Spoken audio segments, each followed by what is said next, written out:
They laughed at the salt before they saw what winter could do to a man. I learned a long time ago that people don't mock you because you're wrong. They mock you because they're afraid you might be right. It's easier to laugh at a habit than to question a belief, easier to sneer at a pouch of salt than to admit we are animals made of water and heat that the world can steal with a gust of wind. I didn't start carrying salt because of war. I started because of summer. Before uniforms and unit numbers, there was a kitchen with a crooked window and a table that wobbled, and a woman who would tap a little pile of crystals into her palm and say that a body is a tide and tides need a moon to follow. Her words weren't science, but the habit was. When I ran fevers, she wet my lips with brine. When I bled from knees and elbows, she pressed salt into gauze. When I fainted once in a harvest field, she dissolved a pinch in water and forced it between my teeth while scolding the sun by name. I came back from the edge before she finished saying it. So when I became the man they shoved behind the rifles, the one who carried bandages and numbers and the cruel arithmetic of who gets morphine and who gets prayers, I kept a pouch of salt near my heart. It wasn't magic. It was a memory of coming back. They called me the odd one, the monk, the alchemist. They said I salted canteens the way a priest salts holy water. It didn't help that I didn't argue. Arguing is for people who have spare breath. Mine belonged to other men. We were a long way from anywhere when the winter turned vengeful. Before the blizzard truly arrived, the weather started rehearsing. Small tantrums, then long sulks of cloud, then sudden slaps of sleet that made the ground ring. We had orders that might as well have been carved into ice. Hold the line, hold your nerve, hold each other if you must, but hold. The distance between those commands and our bodies could have been measured in blistered skin. On the march, I would listen for music in the column, the scrape of soles, the clack of an unlatched buckle, the rattle of a dented canteen. I moved through those sounds like a blind man through a bell tower, touching each note, tending to what was out of tune. Sometimes that meant cinching a strap or shaking thaw into a hand. Sometimes it meant tipping a capful of salted melt into a mouth whose owner had forgotten how to ask. The ridicule followed me like a tin can tied to a dog's tail. I let it rattle. The first real sign arrived with a sky that refused a color. It wasn't gray. It wasn't white.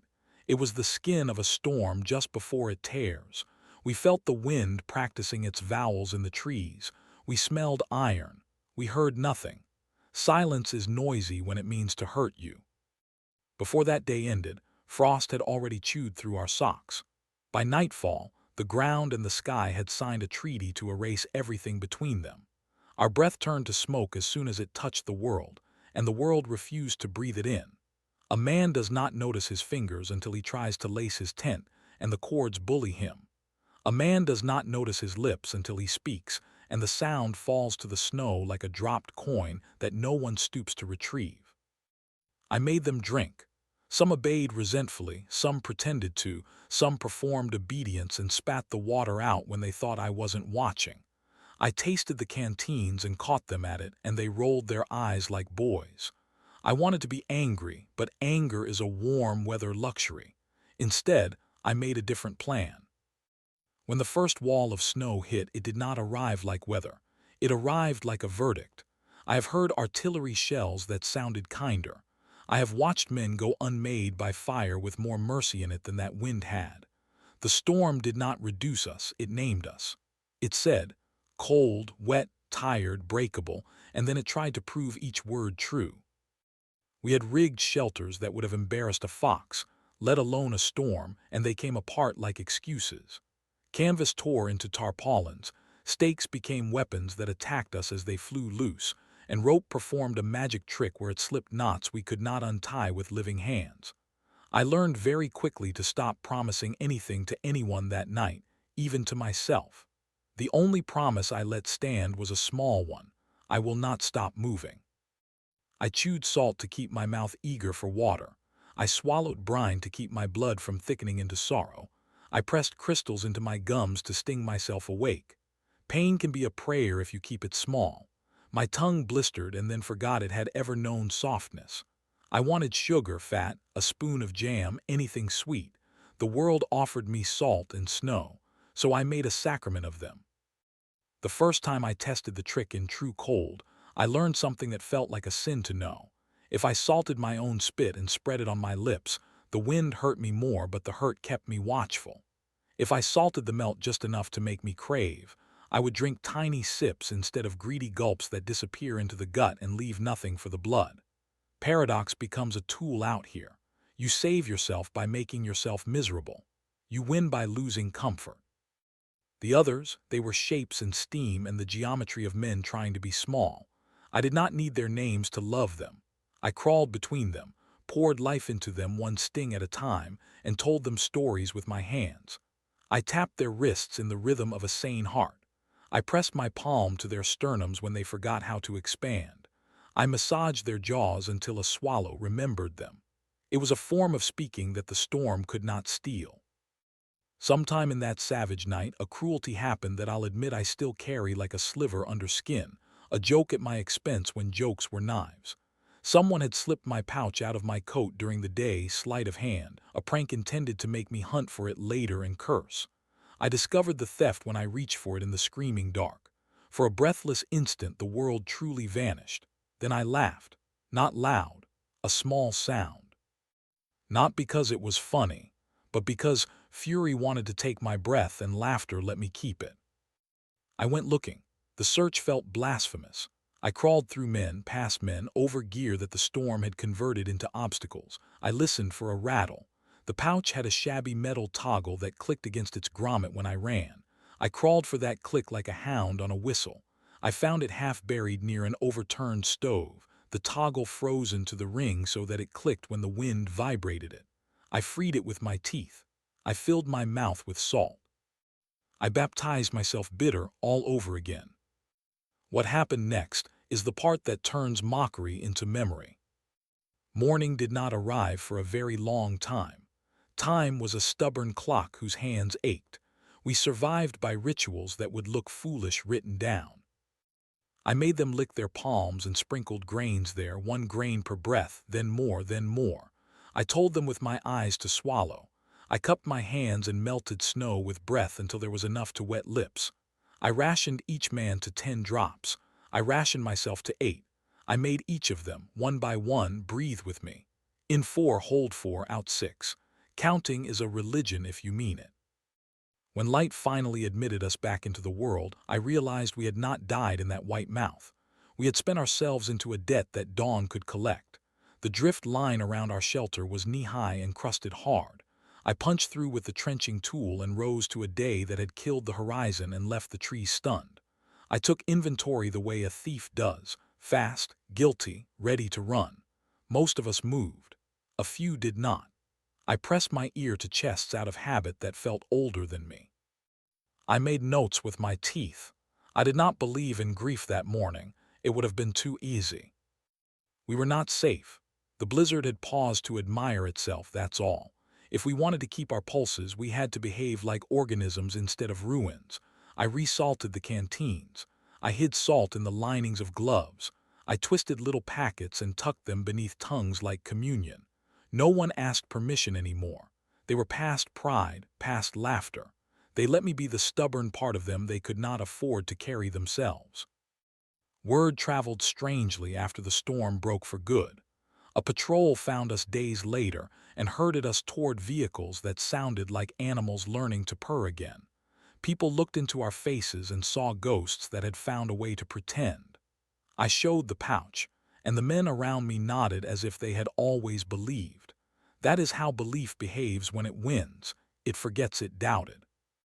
And that could have been the end. Mockery swallowed by survival, a strange little trick granted amnesty by the weather. But war loves a second act, and it prefers its twists to bruise when they turn. At the field station, people put questions in my mouth. How exactly, how much, why that, why not this? I answered as patiently as I could while my hands thawed into pain. I talked about water following salt, blood following water, pressure that refuses to fall if you bribe it with enough ions. I talked about the taste that calls the throat to work again. I talked about cold that wants to thicken you into silence and how a bitter map can guide you away from it. One of them decided that my answers were dangerous. It took me a while to understand why, because I had forgotten the part where people are more frightened of something simple than of something grand. Someone argued I had risked the men by dousing them with salt in the cold. Someone else used sharper words: poison, malpractice, superstition. They took the pouch from me and wrote my name on a paper that meant I should sit on a bench and keep my mouth shut, while adults fixed the world I had only kept from breaking.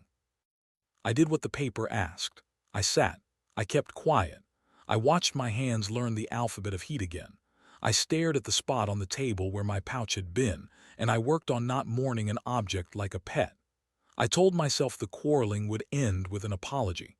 War is full of optimists like me. They tend to be medics and chaplains and people who have to believe breath wants to continue. The apology never came.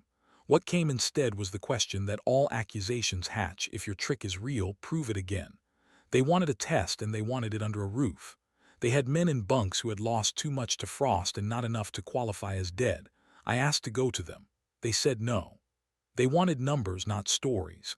They gave me a bucket of snow, a bottle of distilled water, a barometer, a thermometer, and a notebook. They wanted me to behave like a professor, not like a man whose fingers still carried the memory of other people's pulses. I did as they asked. I wrote down how salt dissolves faster if you talk to it. I left that line in the notebook just to see if anyone would read it as a joke or a prayer. While they discussed my sanity, the weather remembered us. I do not know who first noticed that the canvas walls were shivering the way animals do to make warmth. I only know the sound of the wind when it remembers your name. What swept over the field station that night was not as murderous as the ridge had been, but it was the kind of cold that kills in corners. A generator coughed and gave up. The lights went away in a hurry. I heard the building start to learn how to creak in a new language. In the dark, people become honest very fast. Someone put the pouch back into my hands without saying anything. The pouch was lighter than memory, but heavier than trust. I became useful again in the oldest possible way. I moved from bunk to bunk and pressed bitterness into mouths that had forgotten appetite. I dripped salted melt onto tongues that had forgotten the word swallow. I taught the room to breathe with me. I made counting sound like a story and stories sound like marches. A strange peace comes over a place when everyone agrees to do one small thing together at the same time. We decided to be alive. It took all night. Morning did not reward us with applause. Morning offered us a new problem. The road out had turned into an insult. No wheels would respond to such contempt. If we wanted real heat, we had to fetch it the way men fetch stubborn cattle, 1 mile at a time. We organized ourselves into an animal with many legs. We moved through a landscape that made fun of us by pretending to be beautiful. I discovered new ways to hate the color white and new reasons to love it. It hit us. It challenged us. It dared us to admit we were small, and then it let us proceed anyway. The men who had questioned me didn't talk much after that. They had the look of people who had just learned that a key they'd mocked unlocked an ordinary door: food, water, warmth, and yet that ordinary door had a view of a miracle behind it. They began to ask practical questions instead of moral ones. How much per cup, how often per hour, how to judge when to stop. I gave them numbers that fit in a pocket. I watched pride bristle and then relax. They were not cruel men. They were careful men. Care is a blade that cuts both ways. If there is a twist in my story, it is not that salt works. It is that the laughter I resented saved us too. Laughter had made me practice this trick in shame, in secret, with diligence so stubborn it could only have been honed by mockery. My little rehearsals in the quiet, salting my own mouth at night, rationing sips, counting breaths, were born from being told I was ridiculous. I wore their scorn like a boot that gave me blisters and therefore taught me how to walk farther than I ever wanted to. If they had praised me early, I might have been sloppy. If they had believed me, I might have shared the pouch and lost it. Instead, I kept it by my heart because no one wanted it near theirs, and that is why it was there when it was needed. Years later, I understood another trick the world played on me in those months. The story did not end when vehicles finally obeyed us, and stoves kept their promises, and paper absolved me of crimes I had never committed. The story is a long echo. It followed me home. I returned to a bed that did not move and a window that opened onto weather that behaved itself, and for a while that was worse than the storm. A soft world can be cruel to a man built for rough edges. I would sleep and dream of the ridge multiplying itself, of the snow looking up and using my face to speak back at me. I took to leaving a glass of water by the bed and a pinch of salt on the sill. When the night became loud inside my ribs, I would wet my lips and let the bitterness remind me that I had once chosen to be alive on purpose. Letters found me. Some were clumsy, some were careful, some seemed to set themselves on the paper and then walk off it toward me. A few came from people who had been in the white with me. They did not use their names the way civilians do. They used descriptions. I was the one with the broken boot. I was the one who couldn't feel my left hand. I was the one you made count when I wanted to shut my eyes. More arrived from people I had never met. My father said you taught him to drink slowly and breathe like a metronome. My husband keeps a salt shaker by the bed and says it's your fault he's still here to annoy me. My son is stubborn and will not wear a hat. How much salt do I add to his stubbornness when winter punishes him? I answered each one. I wrote recipes for living that would look absurd framed, but I wrote them anyway. One letter unstitched me for a week. It was thin, hardly there, a whisper of paper. It said, I have given my boy the name you refuse to keep for yourself. It said, he asks me why salt stings, and I tell him that sometimes the world must remind the body what it is for.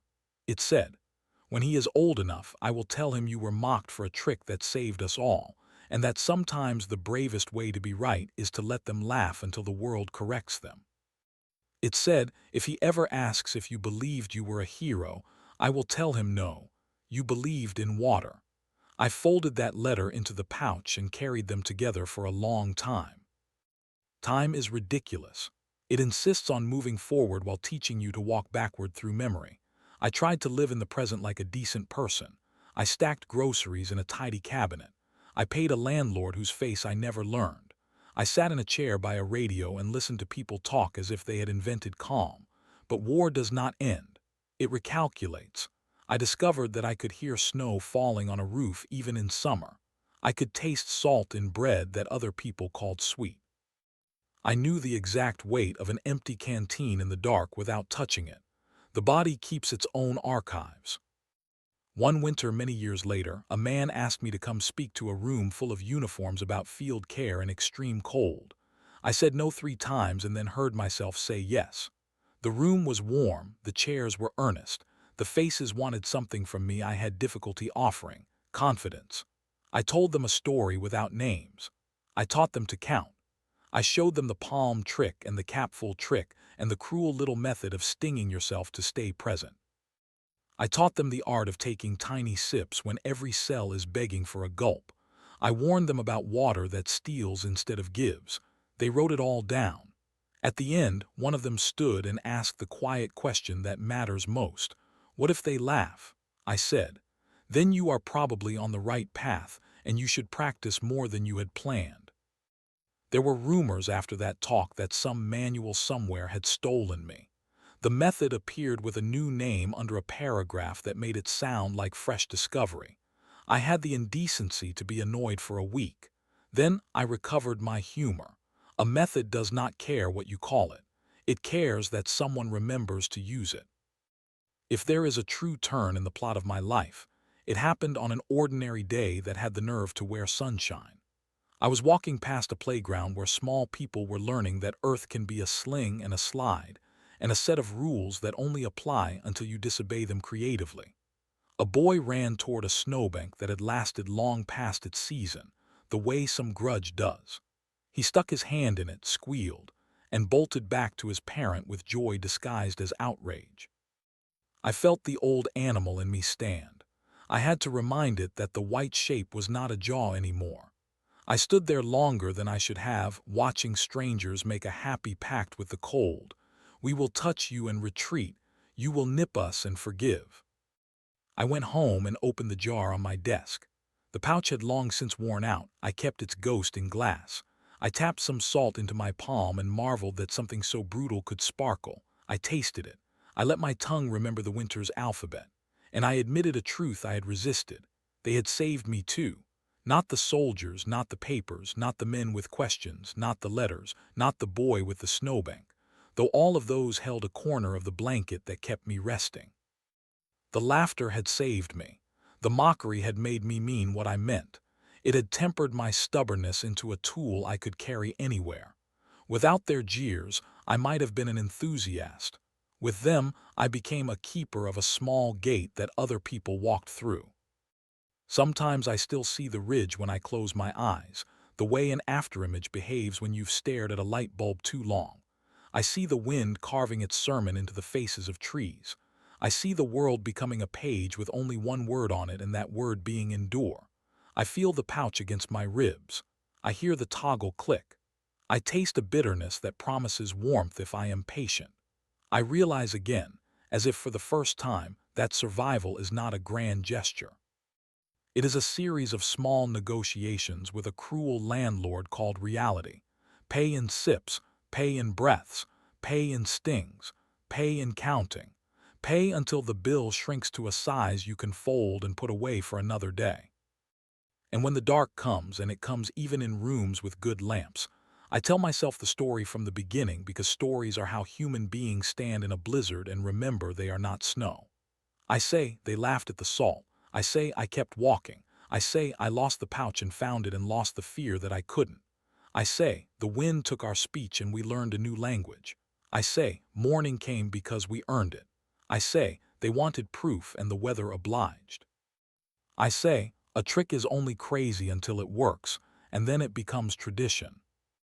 If you want a neat ending, I can give you one, but it won't be the truth. The truth is a long rope with knots tied wherever a man needed to hold on.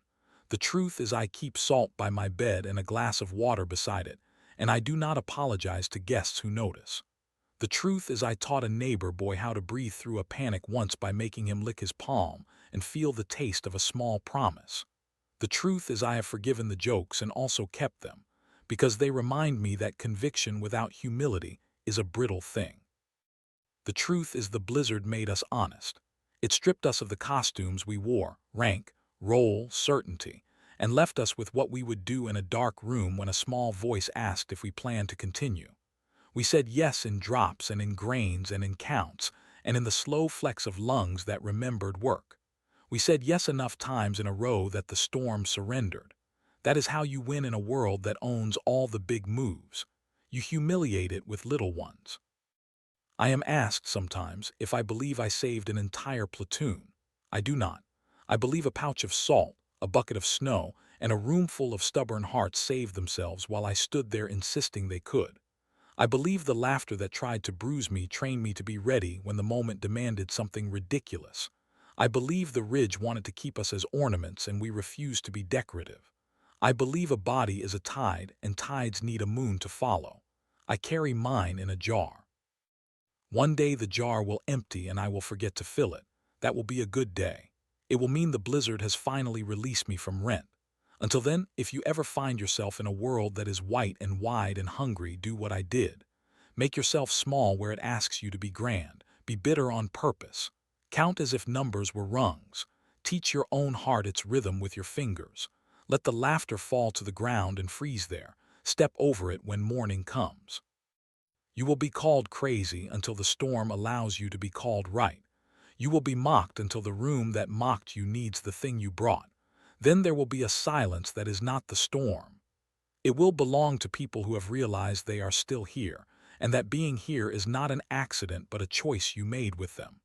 You will taste salt and know it is the flavor of defiance. I remember the first raindrop that fell after the snow finally gave up on us that season. It hit the canvas with a sound like a yes. Everyone pretended not to hear it because hope is embarrassing, but we did. We heard it. We held that yes in our mouths like a secret. And when we swallowed, it burned a little and we smiled at one another the way people do when they share an absurd belief that turned out to be useful. We drank slowly. We breathed together. We were alive. They mocked the medic's crazy salt trick. They did, and I do not blame them.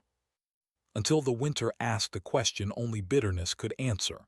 And then the laughter learned a new sound. It sounded like gratitude wearing a disguise. It sounded like an entire platoon keeping time with one stubborn heart. It sounded like a storm being told no, one grain at a time.